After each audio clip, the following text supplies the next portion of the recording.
সুপ্রিয় দর্শক, স্বাগতম জানাচ্ছি সর্বশেষ আপডেট বাংলা সংবাদে। শুরুতেই সংবাদ শিরোনাম। শুরুতেই জানিয়ে দিব, হাদির খুনিরা ভারতে ধরা পড়ায় প্রবল আতঙ্কে হাসনাত সার্জিসরা। বিস্তারিত থাকছে প্রতিবেদনে। এদিকে ভয়ঙ্কর জ্বালানি সংকটের মুখে বাংলাদেশ, বাঁচতে ভরসা শুধুমাত্র ভারত। বিস্তারিত থাকছে প্রতিবেদনে। আরও জানিয়ে দিব, জঙ্গল সেলিমপুরে নামল কমান্ডো ড্রোন, তবুও কেন ব্যর্থ বিএপি সরকার। বিস্তারিত থাকছে প্রতিবেদনে। এদিকে কলকাতায় গ্রেপ্তার হাদির হত্যাকারীরা, আতঙ্ক ছড়াল ঢাকায়। বিস্তারিত থাকছে প্রতিবেদনে। আরও জানিয়ে দিব, বাংলাদেশ কি ইরানের মতো যুদ্ধ করতে পারবে। বিস্তারিত থাকছে প্রতিবেদনে। এদিকে ভারতের প্রতি কৃতজ্ঞতা প্রকাশ ইরান, কষ্টে ভারত বিরোধীরা। বিস্তারিত থাকছে প্রতিবেদনে। আরও জানিয়ে দিব, ইসরায়েলকে জব্দ করতে বাংলাদেশকে পাশে চাইছে ইরান। বিস্তারিত থাকছে প্রতিবেদনে। এবং সর্বশেষ জানিয়ে দিব, বিএনপি ক্ষমতা নিলেই দানবীয় হয়ে ওঠে পুলিশ। বিস্তারিত থাকছে প্রতিবেদনে। এতক্ষণ শুনছিলেন সংবাদ শিরোনাম, এবারে বিস্তারিত। তার আগে ভিডিওটি ভালো লাগলে এবং সর্বশেষ আপডেট পেতে চ্যানেলটি সাবস্ক্রাইব করুন। ধন্যবাদ। বাংলাদেশে ইনকিলাব মঞ্চের আহ্বায়ক শরীফ ওসমান হাদির হত্যাকারীদের গ্রেফতার করেছে পশ্চিমবঙ্গ পুলিশের স্পেশাল টাস্ক ফোর্স। জানা যাচ্ছে, ভারতের গোয়েন্দা সংস্থাগুলি বেশ কয়েকদিন ধরেই তাদের দিকে নজরদারি রাখছিলেন। নির্দিষ্ট তথ্যের ভিত্তিতেই ভারত বাংলাদেশের বনগা সীমান্তের কাছে একটি গ্রামে হানা দেয় পশ্চিমবঙ্গ পুলিশের স্পেশাল টাস্ক ফোর্সের সদস্যরা। এরপরই দুই অভিযুক্ত ফয়সাল করিম মাসুদ ও আলমগীর হোসেনকে গ্রেফতার করা হয়েছে। এই দুজনই বাংলাদেশের ছাত্র আন্দোলনের নেতা তথা ইনকিলাব মঞ্চের মুখপাত্র শরীফ ওসমান হাদি হত্যাকাণ্ডে জড়িত বলে পরে জানায় পশ্চিমবঙ্গ পুলিশ। উল্লেখ্য, গত ডিসেম্বরে শরীফ ওসমান হাদি হত্যাকাণ্ড ঘিরে বাংলাদেশ জুড়ে তুমুল চাঞ্চল্যের সৃষ্টি হয়েছিল। কার্যত উত্তাল হয়ে উঠেছিল বাংলাদেশ। বাংলাদেশের সাবেক অন্তর্বর্তী সরকার নানাভাবে চেষ্টা করেছিল হাদি হত্যার দায় ভারতের ওপর চাপাতে। সেই সঙ্গে ইনকিলাব মঞ্চ, এনসিপি সহ একাধিক সংগঠন হাদি হত্যাকাণ্ডের পিছনে ভারতীয় গোয়েন্দা সংস্থার হাত রয়েছে বলেই সরাসরি অভিযোগ জানাতে থাকে। একটা সময় ঢাকা মহানগর পুলিশের পক্ষ থেকেও দাবি করা হয়েছিল হাদির হত্যাকারীরা ভারতে পালিয়ে আশ্রয় নিয়েছে। একবার এমন দাবিও করা হয়েছিল যে কলকাতা পুলিশ মূল অভিযুক্ত ফয়সাল করিম মাসুদকে গ্রেফতার করেছে, কিন্তু প্রথম থেকেই ভারত সরকার এই দাবিগুলি অস্বীকার করে এসেছে। এবার তারা ভারত থেকেই গ্রেফতার হল, ফলে ঢাকা পুলিশের দাবি কার্যত মান্যতা পেল বলেই মনে করছেন ওয়াকিবহাল মহল। এখন প্রশ্ন হচ্ছে, এবার ভারত কি করবে? বিশ্লেষকদের মতে, ওসমান হাদির হত্যাকারীদের গ্রেফতারের পর ভারতের উচিত পরবর্তী তদন্তে পূর্ণ সহযোগিতা করা, কারণ হাদিকে হত্যার পেছনে কাদের কাদের হাত ছিল তা সামনে আসা প্রয়োজন। জানা যাচ্ছে, পশ্চিমবঙ্গ পুলিশের জেরায় ইতিমধ্যেই দুই ধৃত মুখ খুলেছে। একাধিক সূত্র জানাচ্ছে, হাদিকে হত্যার আসল উদ্দেশ্য ছিল ভোটের আগে বাংলাদেশে একটা অস্থিরতা তৈরি করা, যাতে বাংলাদেশের জাতীয় সংসদ নির্বাচন বানচাল করে দেওয়া যায়। ফলে এই দুজনকে যদি বাংলাদেশের হাতে তুলে দেওয়া যায়, তাহলে দুধ কা দুধ পানি কা পানি হয়ে যাবে বলেই মনে করছেন সংশ্লিষ্ট মহল। খেয়াল করলেই বোঝা যাবে, জামাত এনসিপি হাদি হত্যা নিয়ে এত সরব ছিল, তারা এখন মুখে কুলু পেটেছেন। অর্থাৎ হাদির খুনিরা ধরা পড়ায় আতঙ্কিত এনসিপি। অপরদিকে বাংলাদেশে তারেক রহমান সরকারের পক্ষ থেকে ইতিমধ্যেই প্রস্তুতি নেওয়া শুরু হয়েছে। পশ্চিমবঙ্গে ধৃত দুই দুষ্কৃতীকে দ্রুত হেফাজতে চাইছে বাংলাদেশ সরকার। সে দেশের পররাষ্ট্র প্রতিমন্ত্রী শামা ওবায়েদ সোমবার ঢাকায় বলেছেন, সরকার কূটনৈতিক চ্যানেলে যোগাযোগ স্থাপনের চেষ্টা করছে। একই কথা বলেছেন বাংলাদেশের স্বরাষ্ট্রমন্ত্রী সালাউদ্দিন আহমেদও। তিনি জানিয়েছেন, হাদি হত্যাকারীদের দ্রুত দেশে ফিরিয়ে আনার ব্যাপারে সরকার সক্রিয়। ইতিমধ্যেই বিদেশ মন্ত্রকের মাধ্যমে আনুষ্ঠানিক অনুরোধপত্র পাঠানো হয়েছে। বন্দি বিনিময় চুক্তির আয়তায় তাদের ফিরিয়ে এনে আইনের মুখোমুখি করা হবে। মধ্যপ্রাচ্যে যুদ্ধের প্রভাবে প্রবলভাবে জ্বালানি সংকট হতে পারে কয়েকটি দেশের। সেটা আগেই ইঙ্গিত দিয়েছিলেন অর্থনৈতিক বিশেষজ্ঞরা। এইবার বাংলাদেশের ক্ষেত্রে সেটা সত্যি হতে যাচ্ছে। বাংলাদেশে জ্বালানি সংকট কাটাতে বিকল্প জ্বালানির উৎস খুঁজছে বিএনপি সরকার। ভারতের সহযোগিতা চাইছে ঢাকা। এদিকে 18 মাস ধরে মোহাম্মদ ইউনূস সরকার ভারতবিরোধী অবস্থান প্রতিষ্ঠা করে গিয়েছেন পদ্মাপাড়ে। এমনকি ভারতের 7 সিস্টার্স আলাদা করে দেওয়ার হুমকি পর্যন্ত দেওয়া হয়। ভারতীয় দূতাবাসের ইঁট খুলে নেওয়ার হুমকি দেওয়া হয়। কিন্তু এখন যখন ভারতের শরণাপন্ন হল বাংলাদেশ, তখন সামাজিক যোগাযোগ মাধ্যমে নানাভাবে ট্রোল করা হচ্ছে। শুধু তাই নয়, এর আগে যখন বিএনপি ক্ষমতায় ছিল তখনও তারা খানিকটা ভারত বিরোধী মনোভাব নিয়ে চলত। সেটা নিয়েও ট্রোল করা হচ্ছে পুরনো ভিডিও খুঁজে। সামাজিক যোগাযোগ মাধ্যমে এই প্রশ্ন উঠছে যে বাংলাদেশের ভারত বিরোধিতা কি এবার উবে গেল? কিছুদিন আগে জানা গিয়েছিল বাংলাদেশের কাছে মাত্র 14 দিনের জ্বালানি মজুদ রয়েছে, অর্থাৎ একটা ভয়াবহ সংকট তৈরি হতে যাচ্ছে। এদিকে সামনেই ঈদ, একটি কঠিন পরিস্থিতি তৈরি হতে পারে বলে অনেকে আশঙ্কা করছেন। তাই জ্বালানির সহযোগিতা চেয়ে ভারতের কাছে আবেদন জানিয়েছে বাংলাদেশ। এর মধ্যে ভারত থেকে অতিরিক্ত 50,000 মেট্রিক টন ডিজেল আনার প্রস্তাব। আসামের নুমলিগড় রিফাইনারি লিমিটেড, রাষ্ট্রায়ত্ত প্রতিষ্ঠান ইন্ডিয়ান অয়েল কর্পোরেশন লিমিটেডের সঙ্গে চুক্তির আলোকে নিয়মিত ডিজেলের যোগান চায় ঢাকা। পরিসংখ্যান বলছে, আসামের এনআরএল থেকে 2023 সালে আমদানি করা হয়েছে 35,718 টন ডিজেল, 2024 সালের 28,204 টন, 2025 সালে 1,24,216 টন। 15 বছর মেয়াদের চুক্তির আওতায় চলতি বছরে আমদানির কথা আরও 2,40,000 মেট্রিক টন ডিজেল।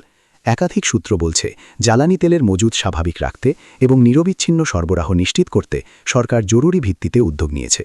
সরকারের পক্ষ থেকে ভারতের এই দুই প্রতিষ্ঠানের কাছে পাঠানো প্রস্তাবে আগামী 4 মাসের মধ্যে 50,000 টন ডিজেল বাংলাদেশে সরবরাহের প্রক্রিয়া শুরু করার অনুরোধ জানানো হয়েছে।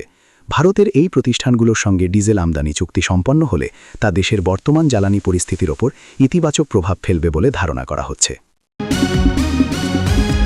নিশ্চয়ই মনে আছে, বাংলাদেশ নির্বাচনের কয়েকদিন আগে গত 19শে জানুয়ারি চট্টগ্রামের জঙ্গল সালিমপুরে অভিযান চালানোর সময় সন্ত্রাসী হামলায় নিহত হয়েছিলেন র‍্যাব 7-এর উপসহকারী পরিচালক মোতালেব হোসেন ভূঁইয়া। রীতিমতো মাইকে ঘোষণা করে পুলিশ ও র‍্যাবের গাড়িতে হামলা চালানোর নির্দেশ দেওয়া হয়েছিল। সেই ঘটনার পর থেকেই চট্টগ্রাম নগরীর খুব কাছেই অবস্থিত জঙ্গল সালিমপুর এলাকা একটা আতঙ্কের কারণ হয়ে দাঁড়িয়েছে। যেমন নাম তেমনই তার বাহার। জঙ্গল সালিমপুর যেন অপরাধী, সন্ত্রাসীদের স্বর্গরাজ্য। সেখানে প্রশাসনের কোনো নিয়ন্ত্রণ নেই। সত্যিই জঙ্গল রাত চলছে বলে দাবি সংশ্লিষ্ট মহলের। গত 12 ফেব্রুয়ারি বাংলাদেশের ক্ষমতায় পালাবদল ঘটেছে। ভূমিধস জয় পেয়েছে বিএনপি, প্রধানমন্ত্রী হয়েছেন তারেক রহমান। এবার জঙ্গল সালিমপুরে বড়সড় অভিযান চালাল বিএনপি সরকার। জানা যায়, চট্টগ্রাম নগরের বায়েজিদ বোস্তামি এলাকা থেকে প্রায় 2 কিলোমিটার পশ্চিমে এশিয়ান উইমেন ইউনিভার্সিটির বিপরীতে লিংক রোডের উত্তর পাশে বিস্তৃত 3,100 একর জায়গা জুড়ে জঙ্গল সালিমপুর নামক এলাকাটি অবস্থিত। সরকারি খাস জমিতে পাহাড় কেটে এই এলাকায় বসতি গড়ে তোলা হয়েছে, যা মূলত সন্ত্রাসীদের কয়েকটি গোষ্ঠী নিয়ন্ত্রণ করছে। বলা হয়, এখানে বাংলাদেশ পুলিশ, প্রশাসন ও সেনাবাহিনীর নিয়ন্ত্রণ নেই, যার জলজ্জান্ত প্রমাণ ভোটের আগে জঙ্গল সালিমপুরে র‍্যাবের ওপর প্রাণঘাতী হামলার ঘটনা। এবার বিএনপির সরকার এই এলাকার নিয়ন্ত্রণ নেওয়ার সিদ্ধান্ত নেয়। সেই অনুযায়ী ব্যাপক ধরনের অভিযানের পরিকল্পনা নেওয়া হয়। কিন্তু সূত্রের খবর, সেই খবর আগেই ফাঁস হয়েছিল, ফলে অভিযান খুব একটা সফল হয়নি। তবে বাংলাদেশ পুলিশের চট্টগ্রাম রেঞ্জের ডিআইজি আসান হাবিব পলাশ বলেছেন, জঙ্গল সালিমপুরে এখন থেকে পুলিশ ও র‍্যাবের 2টি স্থায়ী কেন্দ্রের কার্যক্রম চলবে। তিনি আরও বলেন, যদি প্রয়োজনে কামান দেওয়া লাগে, কামান দেব। জানা যায়, জঙ্গল সালিমপুরে প্রায় 20-25 হাজার মানুষ বাস করলেও তাদের জন্য রয়েছে আলাদা পরিচয়পত্র। বিপুল সংখ্যক ছিন্নমূল মানুষের পাশাপাশি নিম্ন আয়ের বিভিন্ন পেশার শ্রমজীবী মানুষরা এখানে বসবাস করেন। আর এই সুযোগেই এখানে অপরাধী, সমাজবিরোধী ও সন্ত্রাসীদের মুক্তাঞ্চল তৈরি হয়েছে। সোমবার সকাল থেকেই জঙ্গল সালিমপুরের সেনাবাহিনী, পুলিশ, র‍্যাব ও বিজিবির যৌথ অভিযান শুরু হয়। র‍্যাবের গাড়ি বহরের সাথে একাধিক অ্যাম্বুলেন্সও ঢুকতে দেখা গিয়েছে বলে স্থানীয় সূত্রে খবর। কিন্তু মূল এলাকায় ঢুকতে গিয়ে প্রতি পদে বাধা পেতে হয় আইনশৃঙ্খলা বাহিনীকে। পুলিশের অতিরিক্ত ডিআইজি নাজমুল হাসান সাংবাদিকদের জানিয়েছেন যে, ভেতরে ছোট কালভার্ট ভেঙে রাখার পাশাপাশি রাস্তায় ট্রাক আড়াআড়ি ফেলে রাখা হয়েছে। একই সঙ্গে অনেক স্পিড ব্রেকার দিয়ে রাখা হয়েছে। সেই কারণেই মনে করা হচ্ছে, এই অভিযানের আগাম খবর ফাঁস হয়ে গিয়েছিল। তবে এদিন হেলিকপ্টার ও ড্রোন ব্যবহার করা হয়েছে বলেই জানা যায়। সেই সঙ্গে একাধিক প্রবেশ ও বের হওয়ার পথগুলোতে যাতায়াত নিয়ন্ত্রণ করতে বসানো হয় চেকপোস্ট। বিভিন্ন সময়ে আইনশৃঙ্খলা বাহিনীর ওপর সন্ত্রাসীদের হামলার উদাহরণ থাকায় বিশেষ নিরাপত্তা ব্যবস্থা গ্রহণ করা হয়েছিল। তবে এই অভিযানে ওই এলাকায় সন্ত্রাসের জন্য যারা বিভিন্ন সময় আলোচনায় এসেছিল তাদের কাউকে গ্রেফতার বা আটক করা গেছে কিনা সে সম্পর্কে পুলিশের দিক থেকে কিছু জানানো হয়নি।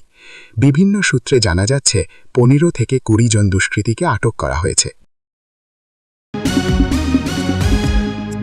2025 সালের হাদি হত্যাকাণ্ড ভোটমুখী বাংলাদেশের বেহাল আইনশৃঙ্খলা পরিস্থিতির নগ্ন ছবি ধরা পড়েছিল। ওসমান হাদির মৃত্যুর ঘটনা আন্তর্জাতিক স্তরেও যথেষ্ট আলোড়ন ফেলেছিল। সে সময় বাংলাদেশ পুলিশের তরফ থেকে তদন্তকারীরা অভিযোগ তুলেছিলেন যে হাদির খুনিরা পালিয়ে গা ঢাকা দিয়ে রয়েছে, কিন্তু দিল্লির তরফ থেকে সেই অভিযোগ কার্যত উড়িয়ে দেয়। তৎকালীন অন্তর্বর্তীকালীন সরকারের প্রধান উপদেষ্টা মোহাম্মদ ইউনুস আশ্বাস দিয়েছিলেন সে সময় হাদির খুনিদের গ্রেপ্তার করে প্রকৃত বিচার করা হবে, কাউকে ছাড়া হবে না। সেই মতো শোনা গিয়েছিল তার হত্যাকারীরা ভারতে পালিয়ে গিয়েছিল। এবার পশ্চিমবঙ্গ থেকে গ্রেপ্তার হল হাদিকে খুনের ঘটনায় অভিযুক্ত 2 জন। বনগাঁ সীমান্ত এলাকা থেকে 2 অভিযুক্তকে গ্রেপ্তার করেছে রাজ্য পুলিশের এসটিএফ। 2 অভিযুক্তের নাম রাহুল ওরফে ফয়জুল করিম মাসুদ এবং আলমগীর হোসেন। জানা গিয়েছে ফয়জুল পটুয়াখালীর বাসিন্দা এবং আলমগীরের বাড়ি ঢাকায়। ওসমান হাদিকে খুনের পর ওই 2 অভিযুক্ত মেঘালয় সীমান্ত দিয়ে ভারতে প্রবেশ করেছিল। এসটিএফ সূত্রে খবর, মেঘালয় দিয়ে ভারতে ঢুকে বিভিন্ন জায়গায় ঘুরে বেরিয়েছিল 2 অভিযুক্ত। শেষ পর্যন্ত বনগাঁ সীমান্ত এলাকায় গিয়ে আশ্রয় নেয় 2 অভিযুক্ত। ঘটনার 3 মাস পর পশ্চিমবঙ্গ পুলিশের হাতে গ্রেপ্তার হল খুনিরা। হাদি হত্যাকারীরা গ্রেপ্তার হতেই বাংলাদেশে ছড়িয়েছে আতঙ্ক। কিন্তু কেন আতঙ্ক ছড়িয়ে পড়েছে? রাজনৈতিক দলগুলোর তো খুশি হবার কথা। হাদির হত্যাকারীরা গ্রেপ্তার করা হয়েছে এপার বাংলার পুলিশের তরফ থেকে। ইনকিলাব মঞ্চের মুখপাত্র শরীফ ওসমান হাদি হত্যার অভিযোগে ভারতের কলকাতায় গ্রেপ্তার 2 বাংলাদেশিকে ফেরত চাইতে যাচ্ছে বাংলাদেশ। ইতোমধ্যে দেশটির কাছে কনসুলার অ্যাক্সেস চাওয়া হয়েছে। সোমবার পররাষ্ট্র মন্ত্রণালয়ে সাংবাদিকদের এক প্রশ্নের জবাবে পররাষ্ট্র প্রতিমন্ত্রী শামা ওবায়েদ এসব তথ্য জানান। পররাষ্ট্র প্রতিমন্ত্রী বলেন, হাদি হত্যাকাণ্ডে সন্দেহভাজন হিসেবেই কলকাতা পুলিশ 2 জনকে গ্রেপ্তার করেছে, আমরা জানতে পেরেছি, এবং তাদেরকে 14 দিনের রিমান্ডে নেওয়া হয়েছে। এই গ্রেপ্তারের পর ঢাকার রাজনৈতিক অঙ্গনে নতুন করে আলোচনা শুরু হয়েছে। বিশেষ করে এনসিপি নেতাদের মধ্যে উদ্বেগ দেখা দিয়েছে। তদন্তের সূত্র ধরে কি আরও বড় কোনো রাজনৈতিক সংযোগ সামনে আসতে পারে? এনসিপির নেতাকর্মীরা তারা আতঙ্কিত। কিন্তু কেন শুধু এনসিপি নেতাকর্মীরা আতঙ্কিত? তাদের তো খুশি হবার কথা, যে কোনো কারোরই খুশি হবারই কথা। আপনারা জানেন, যখন হাদিকে হত্যা করা হয় তখন চেষ্টা করা হয়েছিল হত্যার দায় আওয়ামী লীগের ওপর চাপিয়ে দেবার, কিন্তু সেই যুক্তি বেশিক্ষণ কাজ দেয়নি। তারপর সেটা চেষ্টা করেছিল বিএনপি নেতা মির্জা আব্বাসকে ফাঁসাতে। নির্বাচনের সময়ে হাদিকে দাঁড় করানো হতো মির্জা আব্বাসের বিপরীতে। তারপর স্পষ্ট হল, হাদিকে যারা ইনকিলাব মঞ্চের নেতা বানিয়েছে, হাদিকে হত্যা করেছে তারাই। 5 অগাস্টের আগে হাদির নাম কিন্তু আমরা কেউ সেভাবে শুনিনি। হুট করে তিনি ইনকিলাব মঞ্চের নেতা হয়ে গেল এবং অশালীন ভাষা শোনা গেল তার মুখে। যারা হাদিকে বানাল নেতা তারাই এখন আতঙ্কে রয়েছে, কারণ তদন্তে চলছে। তারা বলার চেষ্টা করছে হাদি হত্যার মধ্যে দিয়ে বিএনপি সরকার ফাঁসিয়ে দেবে। বিএনপি সরকার ভাসাবে নাকি তদন্ত হলে খুনিরা বেরিয়ে আসবে, এটি নিয়ে আলোচনা চলছে। আরও একটি জল্পনা বাড়ছে, হাদি হত্যাকাণ্ডে যে 2 জনকে গ্রেপ্তার করা হয়েছে, ইনকিলাব মঞ্চের নেত্রী ঝুমার সঙ্গে নাকি যোগাযোগ ছিল ফয়সালের। ঝুমাকে নিয়েও কিন্তু আলোচনা হচ্ছে। সুতরাং কলকাতায় গ্রেপ্তারের সঙ্গে সঙ্গে ঢাকায় এনসিপি, ঝুমা এরা আতঙ্কিত। সামাজিক যোগাযোগ মাধ্যম ফেসবুকে ইনকিলাব মঞ্চের মুখপাত্র শরীফ ওসমান হাদি হত্যাকাণ্ডের প্রধান আসামি ফয়জল করিম মাসুদের সঙ্গে ঝুমার ছবি ফটোকার্ড পোস্ট করা হয়েছে। এ বিষয়ে মুখ খুলেছেন ঝুমা। দেশের এক বেসরকারি টেলিভিশনে দেওয়া সাক্ষাৎকারে ঝুমা বলেন, আমার যদি কোনো দোষ থাকে তাহলে প্রশাসনের প্রতি আমার অনুরোধ থাকবে যাতে আমাকে গ্রেপ্তার করে, এরপর যাতে ইন্টারোগেশন তদন্ত করে। তদন্তের পর যদি কিছু পায় তারা যাতে সেটা সঠিকভাবে ব্যবহার করে। দেখা যাক কি হয়। প্রশ্ন উঠেছে, 2 খুনিকে কি ভারত বাংলাদেশের হাতে ফিরিয়ে দেবে? এ বিষয়ে বাংলাদেশের সরকার তেমন কিছুই বলেনি। যেহেতু 2 দেশের মধ্যে চুক্তি আছে, ভারত চাইলে বাংলাদেশের হাতে ফিরিয়েও দিতে পারে বলছে কূটনৈতিক মহল। আবার যারা অবৈধভাবে ভারতে অবস্থান করছে, ভারতে তাদের এই অপরাধের হতে পারে বিচারও। কি হবে, কোন দিকে জল গড়ায়, নজর থাকবে। ধরে নিন ইরানের জায়গায় বাংলাদেশ রয়েছে, তাহলে তারা কতটা যুদ্ধ চালাতে পারত? ইরান বিগত 11 দিন ধরে ক্রমাগত লড়াই করে যাচ্ছে বিশ্বের সবচেয়ে ক্ষমতাশালী সামরিক শক্তিধর 2টি দেশের বিপক্ষে। শুধু তাই নয়, ইরান পাল্টা হামলা চালিয়ে ইসরায়েলের যেমন বহু ক্ষতি করেছে, তেমনি যুক্তরাষ্ট্রের একাধিক বন্ধুরাষ্ট্রে হামলা চালিয়ে মার্কিন সামরিক ঘাঁটির বহুত ক্ষয়ক্ষতি করে দিয়েছে। আর সেই হামলা এখনও অব্যাহত। এখানেই প্রশ্ন উঠছে, মধ্যপ্রাচ্যের এই দেশটি সামরিক দিক থেকে কতটা শক্তিশালী, তাদের হাতে কত ক্ষেপণাস্ত্র রয়েছে। একদিকে ইরানের রাজধানী তেহরানে লাখো মানুষ সমাবেশ করে নতুন সর্বোচ্চ নেতা মোজতবা খামেনির প্রতি সমর্থন জানিয়েছে। তিনি সম্প্রতি তার বাবা আয়াতুল্লাহ আলী খামেনির স্থলাভিষিক্ত হয়েছেন। অন্যদিকে ইরানের পররাষ্ট্রমন্ত্রী আব্বাস আরাগচ্চি মঙ্গলবার জানিয়েছেন, প্রয়োজন যতদিনই হোক ততদিন পর্যন্ত ইরান লড়াই চালিয়ে যাবে।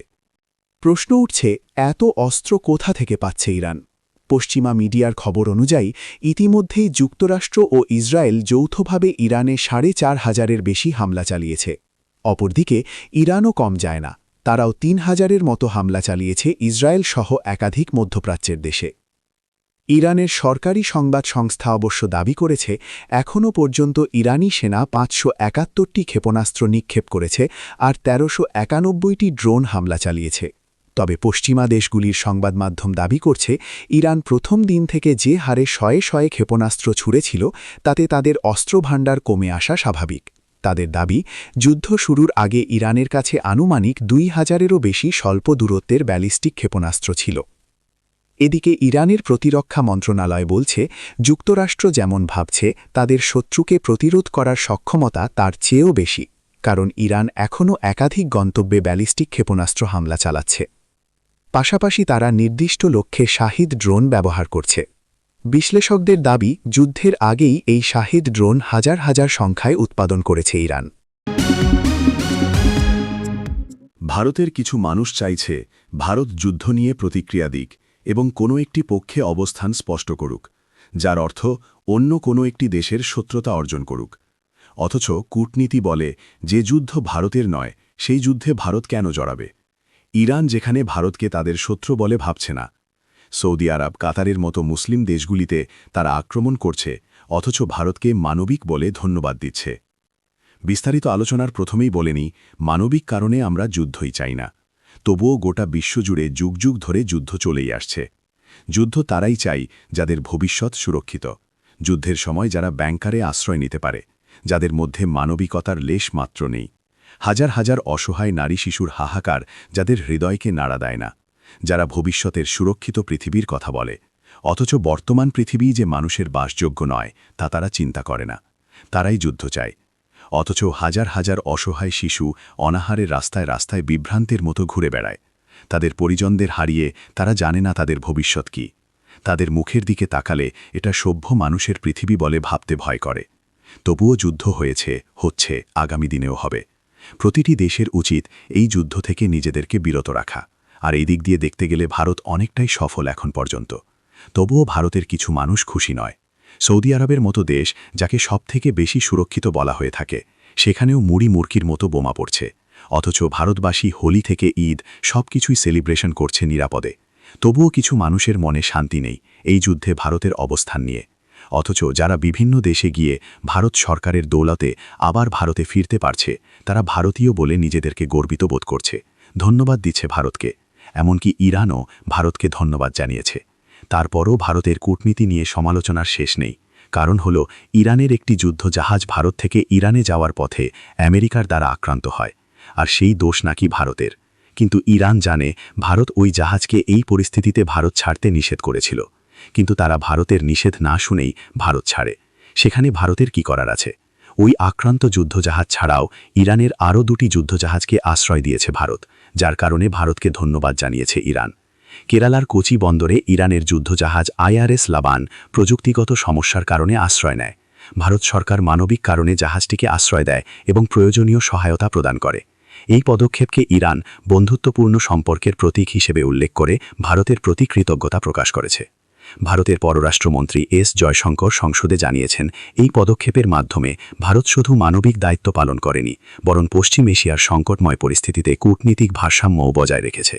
ইরানের রাষ্ট্রদূত ভারতের সহযোগিতাকে প্রশংসা করেছেন।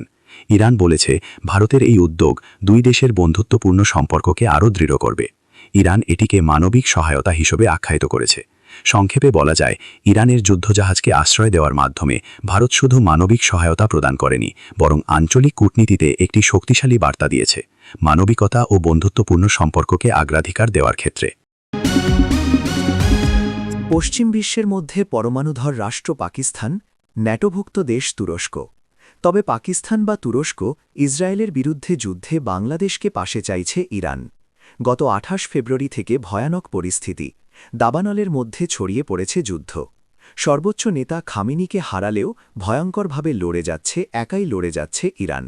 এক প্রকার বলা যায় ধর্মযুদ্ধ। কিন্তু ইরানের বিরুদ্ধে কথা বলছে কাতার, জর্ডান, সংযুক্ত আরব আমিরশাহী, সৌদি আরব। মধ্যপ্রাচ্যের যুদ্ধে হঠাৎই উঠে এসেছে বাংলাদেশের কথা। বাংলাদেশকে নিয়ে চলছে আলোচনা, তাও আবার ইরানকে সারথি হিসাবে ধরে। ঢাকার দূতাবাসে আয়োজন করা হয় সংবাদ সম্মেলন। সেখানে ঢাকায় নিযুক্ত ইরানি রাষ্ট্রদূত জালিল রহিমি জাহান্নাবাদী বলেছেন, যুক্তরাষ্ট্র চাইলে আবারও পারমাণবিক অস্ত্র ব্যবহার করতে পারে, তবে ইরান ভয় পায় না এবং শেষ রক্তবিন্দু পর্যন্ত লড়াই করবে। রাষ্ট্রদূত জানান, বাংলাদেশ একটি মুসলিম দেশ। তিনি আরও বলেন, আমাদের সর্বোচ্চ নেতা এই যুদ্ধ চলাকালেও কোথাও আশ্রয় নেননি, তিনি জনগণের সাথে ছিলেন। খামেনির প্রসঙ্গে তিনি বলেন, কিন্তু খামেনি আমাদের মহান নেতা, জনগণ এর থেকে দূরে যায়নি, তিনি তাদের মধ্যেই শাহাদাত বরণ করেছেন। যুক্তরাষ্ট্রের অবস্থান ও পারমাণবিক ইস্যুতে আমেরিকার ভূমিকা নিয়ে রাষ্ট্রদূত বলেন, তারা কি চায়? আমেরিকানরা চায় আমরা যে ইউরেনিয়াম সংরক্ষণ করে যাচ্ছি তা থেকে বিরত থাকি। ইরানের রাষ্ট্রদূত জানান, দীর্ঘমেয়াদী যুদ্ধ চালিয়ে যাবার ক্ষমতা রাখে তার দেশ। ড্রোন ও মিসাইল সহ সব অস্ত্র পর্যাপ্ত পরিমাণে থাকায় কোনো দেশ থেকেই ইরানের লজিস্টিক সাপোর্ট দরকার নেই। এই যুদ্ধের সময়ে শিক্ষার্থীদের কি হবে সেই বিষয়ে তিনি বলেন, যুদ্ধের শুরু পরে সবাইকে সরিয়ে নিয়ে যাওয়া হয়েছে। যুদ্ধের সময় নিহতের সংখ্যা ছাড়িয়েছে হাজারের ঘরে। এখনও পর্যন্ত জানা যাচ্ছে প্রায় 600 ব্যালিস্টিক মিসাইল এবং 1500-র বেশি ড্রোন নিক্ষেপ করেছে ইরান। ইসরায়েলের বদলে টার্গেট বানানো হচ্ছে মধ্যপ্রাচ্যে অবস্থিত মার্কিন ঘাঁটি ও দূতাবাস। হামলা আটকাতে গিয়ে স্টক শেষ হচ্ছে। বাংলাদেশ সরকারের অবস্থান নিয়েও কথা বলেন ইরানি রাষ্ট্রদূত। তিনি বলেন, বাংলাদেশ সরকার বিবৃতির মাধ্যমে সহমর্মিতা জানিয়েছেন, এর জন্য আমরা কৃতজ্ঞ। কিন্তু এখন ক্ষমতায় রয়েছে বিএনপির সরকার। সত্যিই কি বিএনপির সরকার পাশে দাঁড়াবে ইরানের? এই প্রশ্নই ঘুরপাক খাচ্ছে। এর মধ্যে সবথেকে গুরুত্বপূর্ণ পয়েন্ট হল, মধ্যপ্রাচ্যে সংঘাত তীব্র হওয়ায় জ্বালানি সরবরাহ স্বাভাবিক রাখতে বাংলাদেশ সরকার একাধিক পদক্ষেপ নিচ্ছে। বাংলাদেশি তেলবাহী জাহাজকে নিরাপদে চলাচলের অনুমতি দিয়েছে ইরান। মধ্যপ্রাচ্যের উত্তেজনার কারণে বিশ্বের গুরুত্বপূর্ণ জ্বালানি পরিবহন পথ হরমুজ প্রণালী নিয়ে শঙ্কা তৈরি হলে বাংলাদেশ ইরানের কাছে তেল ও এলএনজি বহনকারী জাহাজের নিরাপদ চলাচলের অনুমতি দিয়েছে। জ্বালানি খাতের কর্মকর্তারা জানান, প্রণালীতে প্রবেশের আগে ইরানি কর্তৃপক্ষকে জানালে বাংলাদেশি জাহাজগুলোকে জলপথ দিয়ে চলাচলের অনুমতি দেওয়া হবে। এতে দেশের জ্বালানি সরবরাহ নিয়ে তাৎক্ষণিক উদ্বেগ কিছুটা কমেছে। মধ্যপ্রাচ্যে যুদ্ধের কারণে বিশ্বের বিভিন্ন দেশের মতো বাংলাদেশেও জ্বালানি পণ্য নিয়ে অস্থিরতা দেখা দিয়েছে। বাংলাদেশের রাজনৈতিক বাস্তবতায় বহুবার দেখা গেছে, ক্ষমতার পালাবদলের সঙ্গে সঙ্গে আইনশৃঙ্খলা রক্ষাকারী বাহিনীর আচরণেও নাটকীয় পরিবর্তন আসে। বিশেষ করে বিএনপি ক্ষমতায় এলেই পুলিশের একাংশ যেন দানবীয় রূপ ধারণ করে, এমন অভিযোগ নতুন নয়। সাম্প্রতিক কিছু সিদ্ধান্ত ও ঘটনার প্রেক্ষাপটে সেই পুরনো বিতর্ক আবারও সামনে চলে এসেছে। সম্প্রতি দীর্ঘ 16.5 বছর পর আলোচিত পুলিশ কর্মকর্তা মো কোহিনুর মিয়ার বরখাস্তের আদেশ বাতিল করা হয়েছে। ফলে তিনি শুধু চাকরিতেই ফিরছেন না, বরং গত 1.5 দশকের বকেয়া বেতন ভাতাসহ সব সরকারি সুবিধাও ফিরে পাচ্ছেন। এই সিদ্ধান্ত নিয়ে সমাজের বিভিন্ন মহলে তীব্র প্রশ্ন উঠেছে। যে কর্মকর্তার নাম অতীতে একাধিক বিতর্কিত ঘটনার সঙ্গে জড়িত ছিল, তাকে পুনর্বহাল করার নৈতিক ভিত্তি কী?